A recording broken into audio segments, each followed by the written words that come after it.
नमस्कार। सुजस बुलेटिन में आपका स्वागत है। मैं हूं आपके साथ सालेहा। एक नजर हेडलाइंस पर। मुख्यमंत्री ने की धरियावद में दुराचार पीड़िता से मुलाकात, 10 लाख रुपए की आर्थिक सहायता और सरकारी नौकरी देने की घोषणा। भीलवाड़ा में मुख्यमंत्री ने की जनसुनवाई। मिशन 2030 विजन डॉक्यूमेंट के लिए कृषि विभाग की ओर से ओरिएंटेशन वर्कशॉप का आयोजन। मुख्यमंत्री श्री अशोक गहलोत आज धरियावद पहुंचे।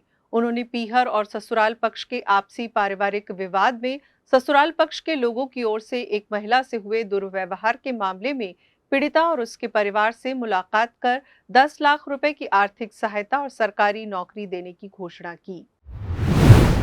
बच्ची के हाथ में जो कुछ हुआ है उसका हौसला बना रहे। मैंने उनकी माता जी पिता से बात करी है, बच्ची से बात करी है और मैंने उनको विश्वास दिलाया कि सरकार आपके हाथ में खड़ी है, आपको न्याय मिलेगा। नंबर 1। नंबर 2, हम चाहेंगे आप चाहे तो धरियावद में, आप चाहे उदयपुर के अंदर आपकी नौकरी लगा देते हैं, सरकारी नौकरी लगा देते हैं, जिससे कि वो अपना आने वाले वक्त में 4 भाई बहन हैं लोग, 4 भाई बहन है, बहुत गरीब परिवार है, तो 4 भाई बहन है, 3 बहनें हैं, एक बच्चा छोटा भाई है, उनकी देख रेख भी कर सके आराम से। पिताजी मजदूरी करते हैं, वो मजदूरी हम उनको वहाँ करवा देंगे उदयपुर के अंदर।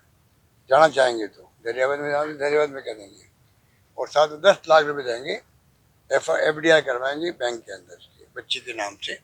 बच्ची परिवार से पूछ लेंगे किस प्रकार से इनको इमदाद चाहिए।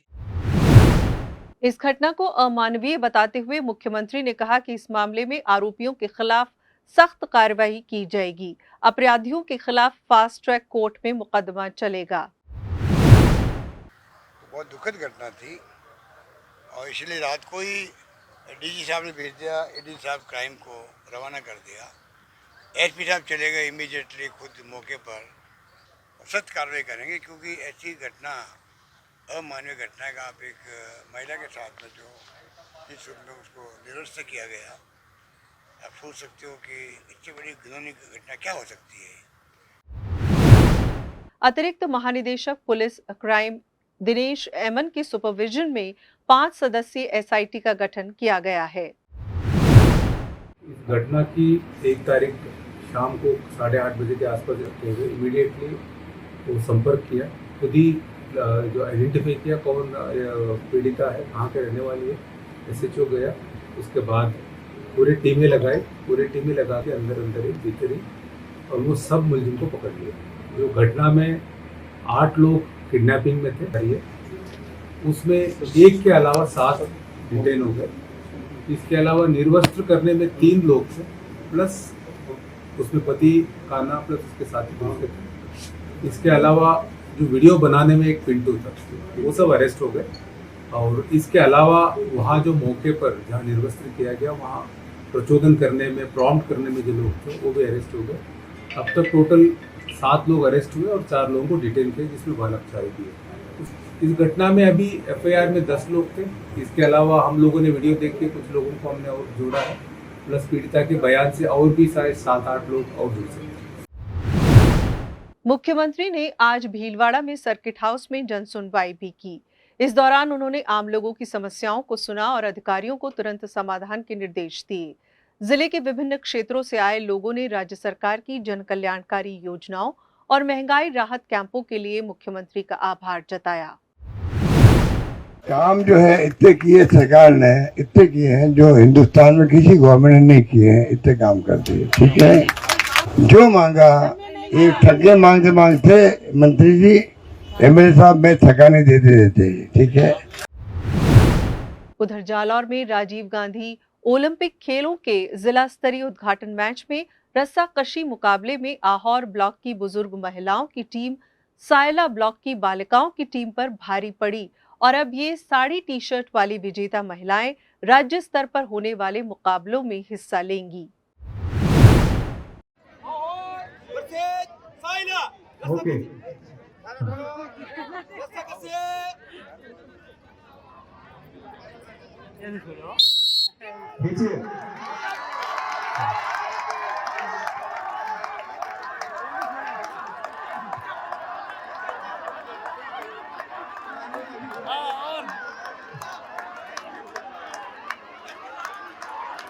हो गया चलो बेटा आप लोग एक बार इधर आ जाइए। राज्य सरकार राजस्थान को 2030 तक देश का अग्रणी राज्य बनाने के लिए संकल्प को साकार करने की दिशा में लगातार काम कर रही है। राज्य सरकार की ओर से चलाए जा रहे मिशन 2030 अभियान को लेकर कर्मचारियों और स्टेक होल्डर्स के ओरिएंटेशन के लिए विभिन्न विभागों की ओर से कार्यक्रम आयोजित किए जा रहे हैं। इसी कड़ी में आज कृषि विभाग द्वारा ओरिएंटेशन वर्कशॉप का आयोजन किया गया। तरीके से हमारे कांटेक्ट में जितने भी नागरिकगण आ रहे हैं उन्हें इस मिशन के बारे में बताना है और सुझाव देने के लिए प्रेरित करना है। और अगर आप एक सर्वेयर के रूप में नामित हैं तो कोशिश करनी है कि कम से कम 100 लोगों को हम अप्रोच कर सके, उनका सर्वे कर सके और उनके जो भी सुझाव है वो हम रिकॉर्ड कर सके। नेक्स्ट, सुझाव कैसे और कहाँ दे सकते हैं, ये जस्ट समरी है। ये शुरू से जितनी भी मतलब बेसिकली स्लाइड्स आई हैं उनमें बताया जा चुका है कि एक तो जो वेबसाइट बनी हुई है mission2030.rajasthan.gov.in, इसमें फैसिलिटी है नागरिकगण के लिए भी है और विभागीय कार्मिकों अधिकारियों के लिए भी है कि वो इसमें जाके अपना सुझाव दे सकते हैं। कला और संस्कृति मंत्री डॉक्टर बी.डी. कल्ला ने कहा है कि संस्कृत अपनी महती परंपराओं और सांस्कृतिक चेतना के कारण विश्व की सर्वश्रेष्ठ भाषा है। संस्कृत को संसार की प्राचीनतम भाषा होने का गौरव प्राप्त है। श्री कल्ला जयपुर में झालाना स्थित अकादमी संकुल परिसर में राजस्थान संस्कृत अकादमी की ओर से आयोजित राज्य स्तरीय संस्कृत सेवी अलंकरण और संस्कृत सप्ताह संपन्नता समारोह में मुख्य अतिथि के तौर पर बोल रहे थे। श्री कल्ला ने कहा कि मुख्यमंत्री श्री अशोक गहलोत के नेतृत्व में राज्य सरकार ने संस्कृत भाषा के संवर्धन के लिए कई महत्वपूर्ण निर्णय लिए हैं, जिनके सकारात्मक परिणाम सामने आ रहे हैं। उन्होंने कहा कि वर्तमान में राज्य सरकार ने 20 नए संस्कृत महाविद्यालय खोलने का निर्णय लिया है, जिससे युवाओं को संस्कृत भाषा में उच्च शिक्षा ग्रहण करने और रोजगार प्राप्त करने के अवसर मिलेंगे। वन, पर्यावरण एवं जलवायु परिवर्तन मंत्री हेमाराम चौधरी ने शुक्रवार को जयपुर में आयोजित सांभर झील के लिए रोड मैप और कार्य योजना विकसित करने के लिए कार्यशाला को संबोधित किया। इस अवसर पर उन्होंने कहा कि राजस्थान राज्य, जिसका सबसे ज्यादा हिस्सा रेगिस्तान से घिरा हुआ है, उसका पानी और आर्द्र भूमि संरक्षण के क्षेत्र में ऐतिहासिक काम करना अपने आप में एक बड़ी उपलब्धि है। इस दौरान उन्होंने सांभर झील की कार्य योजना विकसित करने के लिए संभावित बिंदुओं पर विस्तार से चर्चा कर कहा कि सांभर झील के साथ आसपास की छोटी झीलें भी अपनी एक विशेष महत्व को समेटे हुए है। श्री राम लोभाया की अध्यक्षता में गठित उच्च स्तरीय समिति के कार्यकाल को 6 महीने के लिए बढ़ाया जा रहा है। मुख्यमंत्री श्री अशोक गहलोत ने कार्यकाल बढ़ाने के प्रस्ताव को मंजूरी दे दी है। प्रदेश में नवीन जिलों के गठन के लिए मांग प्रस्तावों के संबंध में राज्य सरकार को सुझाव देने के लिए 21 मार्च 2022 को ये समिति बनाई गई थी। इसका कार्यकाल 13 सितंबर 2023 तक नियत है। ये समिति प्रदेश में नवगठित 3 संभागों और 17 जिलों की अन्य राजस्व इकाइयों के पुनर्गठन कामों को लेकर राज्य सरकार को सुझाव देगी।